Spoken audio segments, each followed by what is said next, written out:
When I was young, I didn't really know what I was going to do when I got older.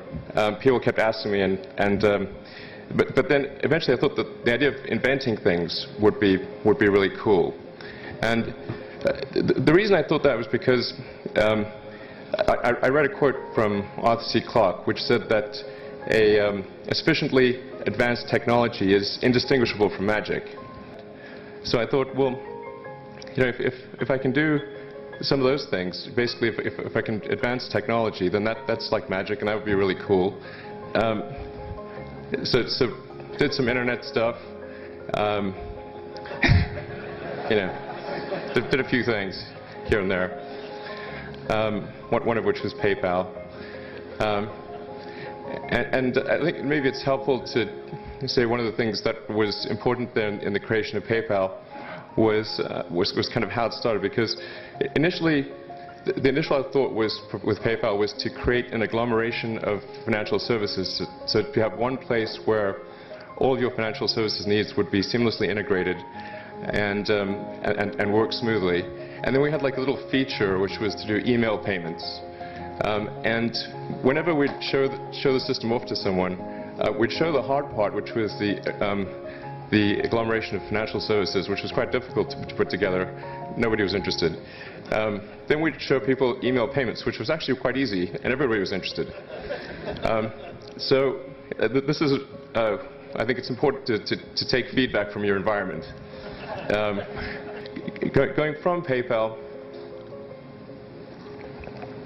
I thought, well, what are some of the other problems that are likely to most affect the future of humanity?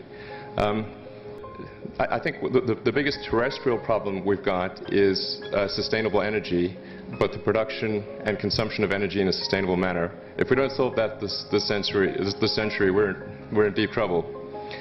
And then the other one being the extension of life beyond Earth to make life multiplanetary. So that's the basis for. The latter is the basis for SpaceX, and the former is the basis for Tesla and Solar City. So I actually went to Russia 3 times to look at buying a refurbished ICBM, because that was the best deal. And I can tell you it was very weird going there in late 2001, 2002. Going to the Russian rocket forces and saying, I'd like to buy 2 of your biggest rockets, but you can keep the nuke. That's a lot more. They thought I was crazy, but I did have money, so that was okay. So after my 3rd trip, I said, okay, well, what we really need to do here is try to solve the space transport problem, and started SpaceX. This was against the advice of pretty much everyone I talked to. One friend made me sit down and watch a bunch of videos of rockets blowing up. Let me tell you, he wasn't far wrong.